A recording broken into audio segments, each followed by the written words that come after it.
Beyond the tourist stereotypes, Scotland is a living, breathing nation with its own money and parliament. But as yet, it's not an independent country, still reliant on London for areas like tax and defence. In recent parliamentary elections, the Scottish National Party won a majority for the first time. They campaigned for full independence from the UK, confident that Scotland could easily stand on its own 2 feet. We wouldn't just survive, I think we would prosper as an independent country. Scotland actually contributes more to the UK than it takes out of the UK. A lot of spending in the UK is focused, say, for example, on defence in southern England. Scotland is the second largest oil producer in Europe, just narrowly behind Norway.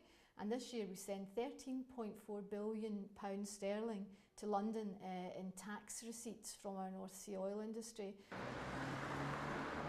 But Scotland's oil won't last forever, and those who oppose independence say dependence on oil for revenues with fluctuating prices is risky and could lead to future tax rises or public spending cuts.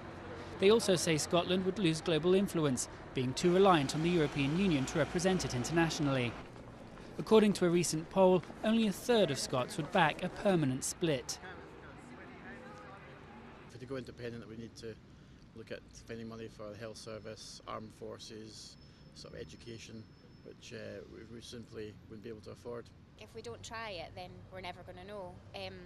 Lots of other small countries have successfully become independent. I think, I'd probably like to see it just to see what happens. The notion of independence is good for us, for our pride, but I don't think that independence, I don't think it helps us economically.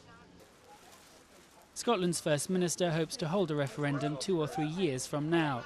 While the outcome is anyone's guess, a yes vote would have implications not just for Scotland, but for the whole of the United Kingdom.